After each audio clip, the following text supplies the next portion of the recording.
Robert Taylor stayed out the window of his home office, watching the morning sun climb over the city skyline.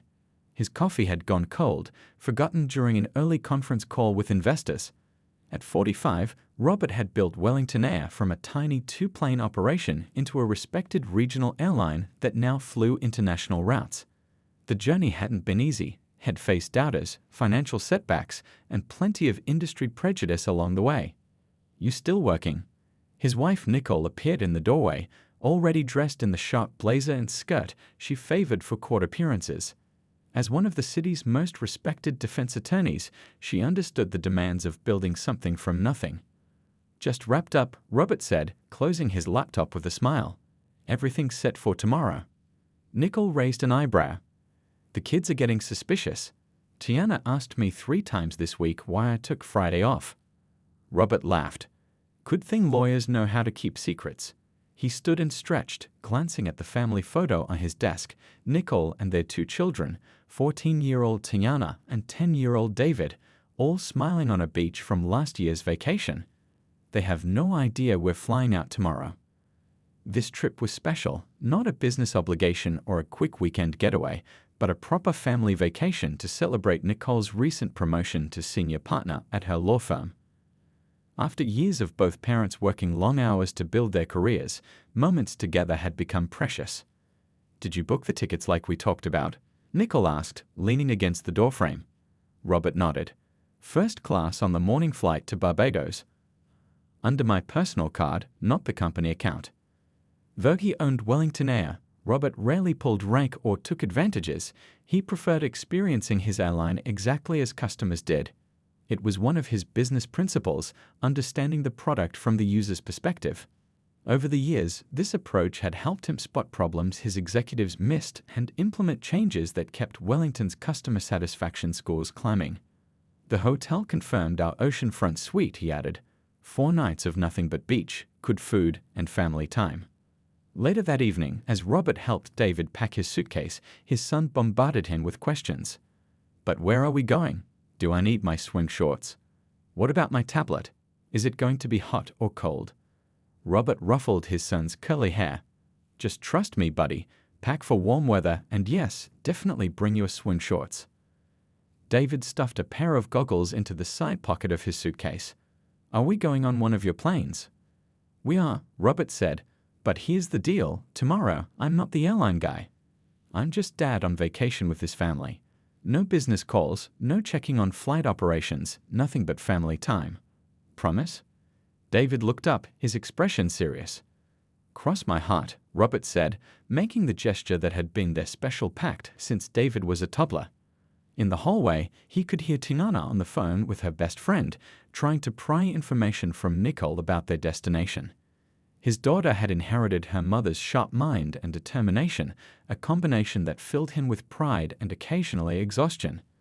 That night, after the kids had gone to bed, Robert and Nicole sat on their back porch, enjoying the quiet and the faint sounds of the city. "You know," Nicole said, taking a sip of her tea, "in 15 years of marriage, I don't think we've ever taken a vacation where you weren't working at least part of the time." Robert took her hand. "That changes tomorrow. No laptop, limited phone use. Wellington Air can survive without me checking in every 2 hours." "I'll believe it when I see it," Nicole teased, but squeezed his hand. As they sat in comfortable silence, Robert thought about the journey ahead. A simple family vacation, something most people took for granted, but which had always seemed just out of reach during the years of building their careers and raising children. Tomorrow would be different. Tomorrow, they would board his airline not as its owner, but as a family ready to make memories together. Little did he know how memorable the flight would actually become. The alarm went off at 5:30 a.m., though Robert had been awake since 5, checking the weather report and flight status on his phone. Old habits died hard. Perfect conditions for flying, he noted with satisfaction. He slipped out of bed, careful not to wake Nicole, and headed to the shower. By 6, the entire Taylor family was awake and moving through their home with the controlled chaos of departure day. Tiana, still in pajama pants but with her hair perfectly styled, dragged her suitcase down the stairs one thump at a time. "Dad, you still haven't told us where we're going," she complained, reaching for the orange juice in the fridge. Robert winked at his daughter. "You'll find out at the gate." David appeared in the kitchen doorway, wearing 2 different colored socks and carrying his tablet. "I'm ready." Nicole, coffee mug in hand, raised an eyebrow at her son. Teeth brushed. "Oh, Mom," David groaned, turning back toward the bathroom. By 7:15 a.m., they were loading their luggage into Robert's SUV. The morning air was crisp with early spring, the neighborhood quiet except for birdsong and the occasional car heading out for an early commute. "I packed sunscreen," Tiana announced from the backseat, "so I know we're going somewhere warm." "Good detective work," Nicole said, adjusting her sunglasses. "But that still leaves about 100 possible destinations." The drive to the airport took 30 minutes, with Robert deliberately taking the public route rather than the executive entrance he typically used. Today was about experiencing Wellington Air as any family would. They'd pulled into the daily parking garage, found a spot, and unloaded their bags onto a cart. David insisted on pushing it, nearly colliding with a concrete pillar before Nicole gently took over. Inside the terminal, the morning rush was in full swing. Business travelers moved with purpose, families herded sleepy children, and airport staff directed the flow of humanity toward their destinations. The Taylor family joined the line for the check-in counter, even though Robert could have bypassed it entirely. "Seems busy today," Robert commented casually to a middle-aged man in line behind them. The man nodded, not recognizing that he was speaking to the airline's founder.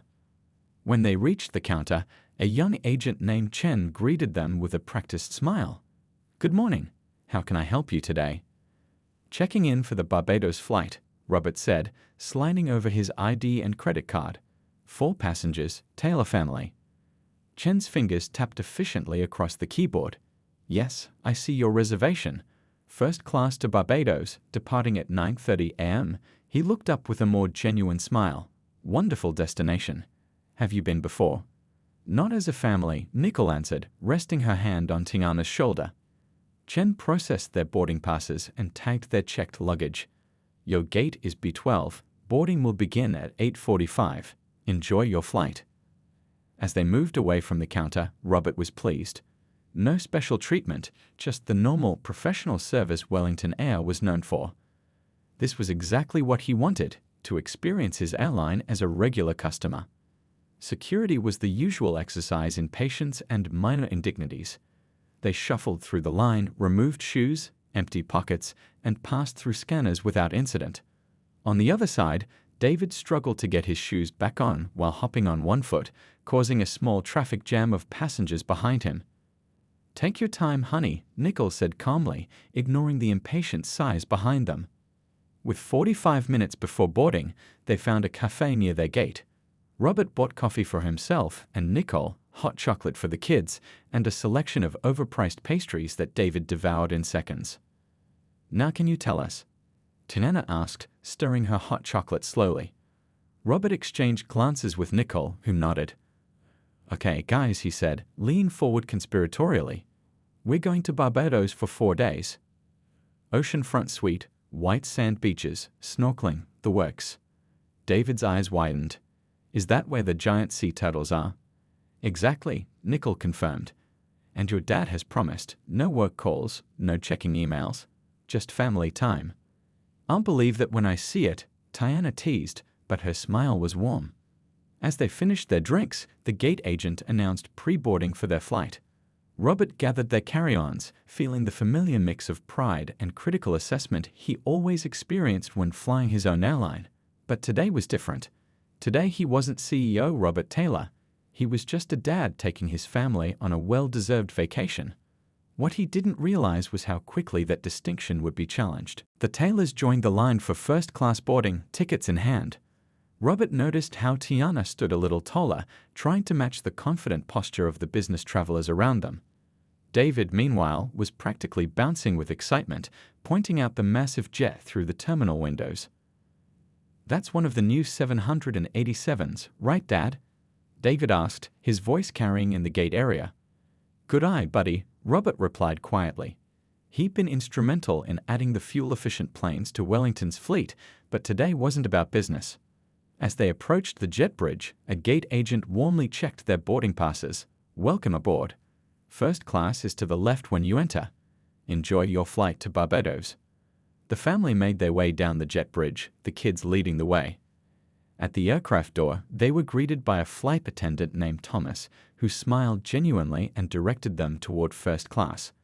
The cabin was nearly empty, with just a few passengers settling in, stowing luggage and adjusting seats. 2A through D, Robert said, guiding his family to their row.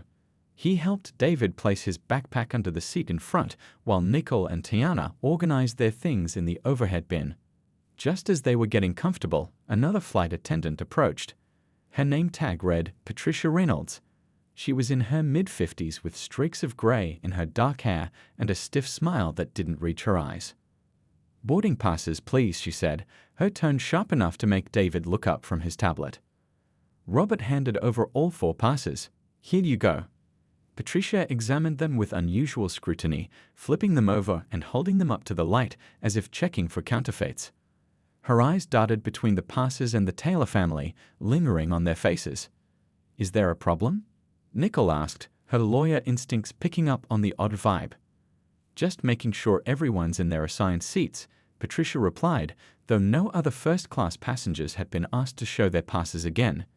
"These are first-class seats." Robert nodded. "Yes, we're aware." Patricia's lips thinned. "It's just that these are our premium seats. They're quite expensive." An uncomfortable silence fell over their section of the cabin.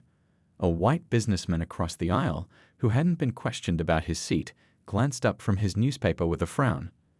"We purchased first-class tickets," Robert said calmly, though he could feel his heart rate increasing. "Is there something specific you're concerned about?" Patricia handed the passes back with reluctance. "The system sometimes makes mistakes with seat assignments." Her gaze swept over their casual travel clothes. Nice, but not the business attire many first-class passengers wore. Tanana, always perceptive, shifted uncomfortably in her seat, her earlier excitement dimming. David seemed confused, looking between his parents and the flight attendant. "Our tickets are correct," Nicole stated firmly, her courtroom voice making a brief appearance. "Very well," Patricia said, though her tone suggested the matter wasn't settled. "I'll be back to take your pre-flight drink orders. If you need help figuring out how the seats work, just ask." "They can be complicated." Her emphasis made it clear she doubted they'd used such seats before. As she walked away, David whispered, "Dad, why was she being weird?" "Some people make wrong assumptions, buddy," Robert replied quietly, sharing a knowing look with Nicole. It wasn't the first time they'd experienced this, and they'd had many conversations with their children about how to handle such situations with dignity. Thomas, the friendlier flight attendant, soon approached with a genuine smile. "Can I get you folks something to drink before takeoff?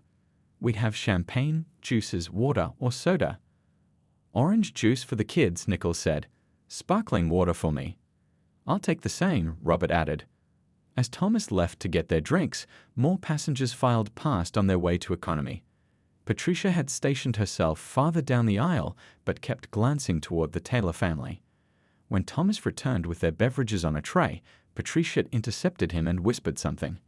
Thomas looked confused but continued sipping them. "Enjoy," he said, handing out the drinks. "We'll be taking off in about 20 minutes. Robert thanked him, then turned to help David with his seat controls. He'd designed this first-class cabin himself 3 years ago, focusing on comfort and intuitive use. As the plane continued boarding, he couldn't shake the feeling that their relaxing family vacation was about to hit unexpected turbulence, and it had nothing to do with the weather. The plane finished boarding, the cabin doors closed, and the safety demonstration began. David watched with fascination despite having seen it dozens of times, while Tiana pretended interest in the in-flight magazine. Robert couldn't help noticing how Patricia, the unfriendly flight attendant, kept finding reasons to walk past their row, her eyes scanning them as if searching for rule violations. After takeoff, once the seatbelt sign switched off, Patricia began serving the first-class cabin. She started on the opposite side, attending to the white businessman and an elderly couple with practiced smiles and attentive service. When she finally reached the Taylor family, her demeanor shifted noticeably. "What would you like to drink?" she asked, her tone clipped. "I'll have cranberry juice," Tiana said. Patricia frowned. "We typically reserve the premium drinks for our regular first-class customers." A heavy silence fell over their section. The businessmen across the aisle looked up, eyebrows raised. "Cranberry juice is a premium drink," Nicole questioned, her voice level but firm. "I just meant," Patricia backpedaled slightly, "we need to make sure we have enough for the whole flight." "My daughter would like cranberry juice," Robert stated calmly. "And my son would like apple juice. My wife and I will both have sparkling water." Patricia's lips thinned, but she nodded stiffly and moved to the galley. When she returned with their drinks, she practically dropped Tiana's onto her tray table, causing some to splash. "Oops," Patricia said without apology. Tiana dabbed at the spill with a napkin, exchanging glances with her mother. Nicole gave her a subtle nod that Robert recognized, their silent signal for "stay calm, we'll handle this." As Patricia handed out warm towels to other first-class passengers, she skipped the Taylor family entirely. Robert raised his hand to get her attention. "Excuse me, could we get some towels as well?" Patricia looked annoyed by the request. "Of course, though most of our first-time upgrade passengers don't know about that service." "We're not upgraded," Robert clarified. "We purchased first-class tickets." Patricia replied with obvious skepticism. "I'll get those for you." When she returned with the towels, she handed them over with visible reluctance, then turned to the elderly couple across the aisle. "Would either of you like a magazine or newspaper? We have today's Wall Street Journal and New York Times." After offering reading materials to every other passenger in first class, she once again bypassed the Taylors. David, who had been watching everything with growing confusion, tapped on his father's sleeve. "Dad," he whispered, too loudly for a 10-year-old trying to be discreet, "why doesn't she like us?" Several passengers glanced their way. The businessman across the aisle frowned again, this time at Patricia rather than the situation. "It's not about you, buddy," Robert assured him quietly. "Some people just have bad days." But Patricia had clearly heard the question. She returned to their row, plastic smile firmly in place. "Is there a problem here?" "No problem," Nicole replied, her lawyer voice emerging again.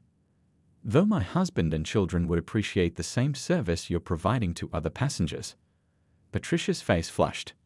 "I assure you, we provide equal service to all our passengers. Perhaps you're not familiar with first-class protocols." A nearby passenger coughed uncomfortably. Another seemed to be recording the interaction discreetly with his phone. Thomas, the friendlier flight attendant, appeared with the meal cart. "Lunch service is starting. Today we have grilled chicken with roasted vegetables or pasta primavera." Patricia immediately stepped in. "I'll handle this section, Thomas."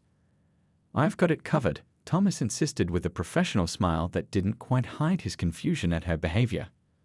"These passengers might need extra assistance," Patricia said, just loudly enough for the Taylors to hear.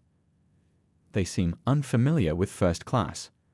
Robert felt his patience wearing thin, but years of business negotiations had taught him to stay composed in tense situations. "We're quite familiar with first class, thank you. My son will have the pasta, my daughter and wife the chicken, and I'll take the chicken as well." Patricia looked as if she wanted to object but couldn't find a reasonable excuse. She grudgingly served their meals, giving them smaller portions than other passengers received. As they ate, David whispered, "Dad, I need to use the bathroom." "Go ahead, buddy, it's right up there." Robert pointed toward the first-class lavatory. As David stood, Patricia appeared almost instantly. "The first-class restroom is for first-class passengers only," she announced loudly. "Economy restrooms are in the back." That was the final straw for Nicole. "He is a first-class passenger," she stated firmly, loud enough for everyone to hear. "As are all of us. Your behavior is completely inappropriate." Several passengers were now openly watching the confrontation. The businessman across the aisle had put down his newspaper entirely. Patricia's face hardened.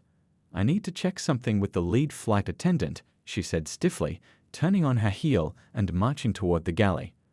Robert and Nicole exchanged looks. They both knew this wasn't over. David returned from the bathroom and slid back into his seat, his earlier excitement about the trip now replaced with obvious discomfort. Tanana leaned over and whispered something to him that made him nod, though his eyes remained downcast. Robert felt a familiar ache in his chest, the pain of watching his children encounter prejudice and knowing he couldn't completely shield them from it. "You okay, buddy?" Robert asked softly. David shrugged. "That lady followed me to the bathroom and stood outside the whole time. She kept asking if I was lost." Nicole reached across the aisle and squeezed her son's hand. "You did nothing wrong, David, nothing at all." Several minutes passed in relative calm. Thomas served coffee to the first-class cabin, making sure to treat the Taylor family with the same courtesy he showed other passengers.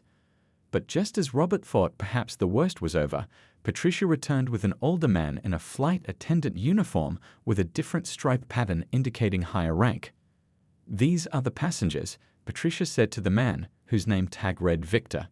She didn't even bother lowering her voice. Victor nodded professionally. "Good afternoon, folks. I understand there might be some confusion about your seating arrangement." "There's no confusion on our part," Nicole replied. "We purchased first-class tickets and that's where we're seated. Your colleague seems to have a problem with that." Victor looked uncomfortable. "I see. Well, Patricia has informed me that there may have been a computer error with your ticketing."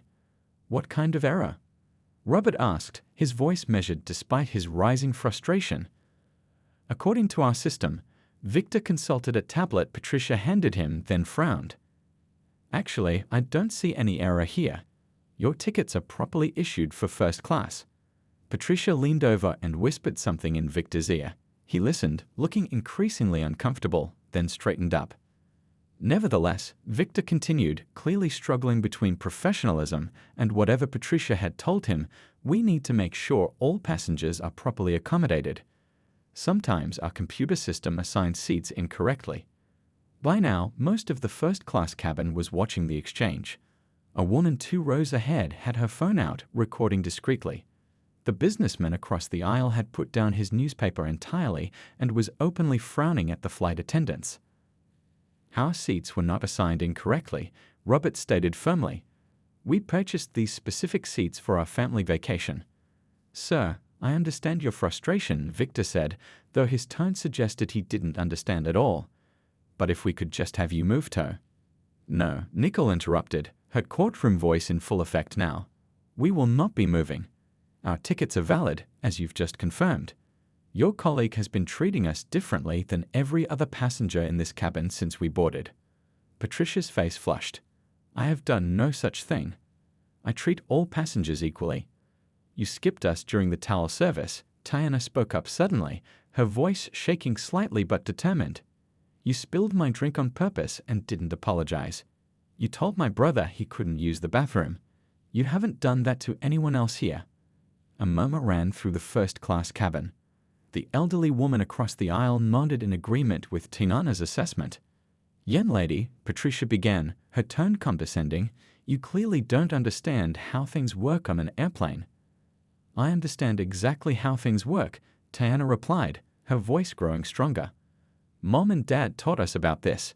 You saw a black family in first class and decided we didn't belong here." The cabin went silent. Victor looked mortified. Patricia's mouth opened and closed without sound. "I think we need to bring this to the captain's attention," Victor finally said, clearly hoping to defuse the situation. "Please do," Robert agreed. "We'd be happy to discuss this with the captain." Victor nodded and retreated quickly toward the cockpit, Patricia following close behind. "I'm proud of you," Nicole told Tiana quietly. "That took courage."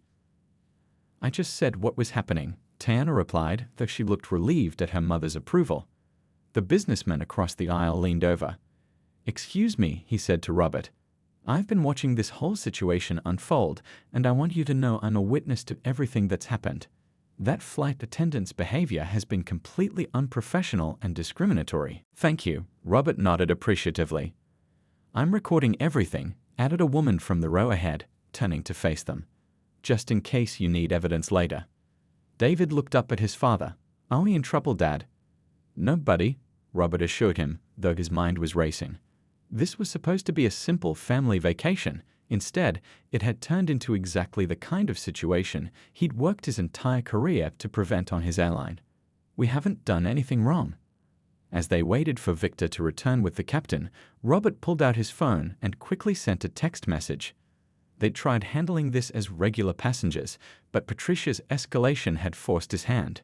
It was time for Plan B. "Thank you," Robert nodded appreciatively. "I'm recording everything," added a woman from the row ahead, turning to face them. "Just in case you need evidence later." David looked up at his father. "Are we in trouble, Dad?" "No, buddy," Robert assured him, though his mind was racing. This was supposed to be a simple family vacation. Instead, it had turned into exactly the kind of situation he'd worked his entire career to prevent on his airline. "We haven't done anything wrong." As they waited for Victor to return with the captain, Robert pulled out his phone and quickly sent a text message. They'd tried handling this as regular passengers, but Patricia's escalation had forced his hand. It was time for Plan B. The atmosphere in the first-class cabin grew tense as passengers whispered among themselves. Patricia stood at the front, arms crossed, occasionally shooting glares at the Taylor family. Thomas, the friendlier flight attendant, looked deeply uncomfortable as he continued serving drinks to other passengers, making a point to check if the Taylors needed anything. "Mom," David whispered, "everyone's looking at us." Nicole put her arm around her son's shoulders. "It's okay. Sometimes standing up for what's right means people will look at you." 5 minutes passed, then 10. Robert checked his phone, confirming the message had been sent. Just as he was about to get up and check what was happening, the cockpit door opened. Victor emerged, followed by a woman in a pilot's uniform. Her captain's stripes stood out against the dark fabric, and her confident stride commanded attention as she moved through the cabin. "That's Captain Lisa," David whispered excitedly, momentarily forgetting his discomfort. He'd met many of Wellington Air's pilots during company events and recognized her instantly. Captain Lisa approached their row with Victor following nervously behind her. Patricia hurried over, clearly eager to present her side first. "Captain, these passengers have been disruptive and," Patricia began. "That's enough, Patricia," Captain Lisa cut her off firmly. Her gaze swept across the Taylor family, and for a brief moment, her professional expression slipped to reveal surprise and then understanding. She quickly composed herself. "Mr. and Mrs. Taylor," she said, addressing Robert and Nicole with respect. "I understand there's been some confusion about your seating arrangements today." Before Robert could respond, Patricia interjected. "They claim to have purchased first-class tickets, but they don't seem familiar with our premium service protocols. I was simply trying to—" "Patricia," Captain Lisa interrupted again, her tone sharper. "I've reviewed the passenger manifest myself. The Taylor family has valid first-class tickets." Patricia's expression shifted from righteous indignation to confusion. "But they don't seem like our typical first-class passengers." A collective gasp went through the cabin. Even Victor winced at Patricia's comment.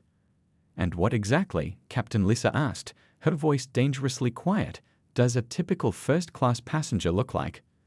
Patricia stammered, suddenly realizing the hole she'd dug for herself. "I just meant, they're not. I was only trying to." Captain Lisa turned her back on Patricia and addressed the Taylor family directly. "Mr. Taylor, Mrs. Taylor, on behalf of Wellington Air, I want to sincerely apologize for any discomfort you and your children have experienced today." The business traveler across the aisle leaned forward. "Captain, I've been watching this whole situation. That flight attendant has been treating this family differently from everyone else since they boarded. She told their son he couldn't use the first-class bathroom," added the elderly woman nearby. "And she accidentally spilled a drink on their daughter," called another passenger. Captain Lisa nodded, taking in the information with a grave expression. "Thank you all for speaking up." She turned back to Patricia, who had gone pale. "Patricia, I need you to return to the galley immediately. Victor will be taking over your duties in this cabin." "But Captain," Patricia protested. "Immediately," Captain Lisa repeated firmly. As Patricia retreated, confused and flustered, Captain Lisa took a deep breath and turned back to the Taylor family. There was an awkward moment as she seemed to consider her next words carefully. "Mr. Taylor," she said finally, "I received a message from our head office about this situation." Robert nodded. His text had gone through. Captain Lisa continued, loud enough for nearby passengers to hear. "For those who may not be aware, I have the privilege of addressing Robert Taylor, the founder and CEO of Wellington Air." The reaction in the cabin was immediate. Passengers gasped and murmured. Someone whistled softly in surprise. Patricia, who had paused at the galley entrance, turned around with a look of absolute horror on her face. "No way," a passenger exclaimed. "The Robert Taylor?" another asked. Captain Lisa nodded. "Yes, the same Robert Taylor who built this airline from the ground up 15 years ago. The same Robert Taylor whose face is on the cover of this month's Business Today magazine in our seat pockets." The businessman across the aisle frantically pulled out the magazine, found the cover, and held it up. There was Robert's face, under the headline "Sky High Success: How Robert Taylor Transformed Regional Air Travel." David couldn't help but giggle at the expressions on the other passengers' faces. Tiana sat up straighter, a small, satisfied smile playing on her lips. Patricia looked like she might faint. She gripped the galley doorframe for support, her face drained of all color. "Captain," Robert said calmly, breaking the stunned silence, "my family and I deliberately booked this flight as regular passengers. We wanted to experience our airline the way our customers do." He glanced meaningfully at Patricia. "And it seems we've discovered some issues that need addressing." Robert considered her question carefully before answering. "That's not for me to decide right now. But I do know that what happened today isn't just about you or my family. It's about a bigger problem that needs addressing." He left her there and rejoined his family in the terminal, where they collected their luggage and headed to their hotel. That evening, as David and Tiana splashed in the resort pool and Nicole relaxed with a book under a palm tree, Robert spent an hour on his laptop, his only work of the vacation, with Nicole's blessing. 3 weeks later, back at Wellington Air's headquarters, Robert called a company-wide meeting. Employees filled the main conference room, while others joined via video from airports and offices around the country. "By now, many of you have heard about what happened on Flight 237 to Barbados last month," Robert began. "The story has been covered in the news, and the video taken by passengers has been viewed millions of times online." He clicked a button, and a slide appeared on the screen behind him. "Project First Class, everyone. Today, I'm announcing a new initiative at Wellington Air," Robert continued. "Not just sensitivity training, though that's part of it, but a complete overhaul of how we think about service, inclusion, and respect at every level of our company." Over the next hour, he outlined a comprehensive plan: anonymous passenger feedback systems, revised hiring practices, promotion reviews, and mandatory workshops led by experts in unconscious bias. As for Patricia Reynolds, Robert said, addressing the question on everyone's mind, she's been given a choice: termination or participation in our new program as both a trainee and eventually, if she demonstrates true change, a trainer who can speak from personal experience.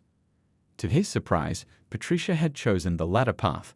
She'd written a lengthy apology acknowledging her behavior and asking for the chance to be part of the solution. 6 months later, Wellington Air launched a national advertising campaign featuring real stories from diverse passengers. Their slogan, "First Class Treatment for Everyone," became recognized throughout the industry. Passenger satisfaction scores rose, employee retention improved, and their commitment to inclusion became a key differentiator in the competitive airline market. On the anniversary of that fateful flight, the Taylor family took another vacation, this time to Hawaii. Robert again booked regular first-class tickets, not revealing his identity. As they settled into their seats, a flight attendant approached with a warm smile. "Welcome aboard," she said, handing each family member a hot towel. "We're glad to have you flying with us today." David looked up at his father and grinned. "Dad," he whispered, "I think your plan worked." Robert squeezed his son's shoulder. "It's a start, buddy, just a start."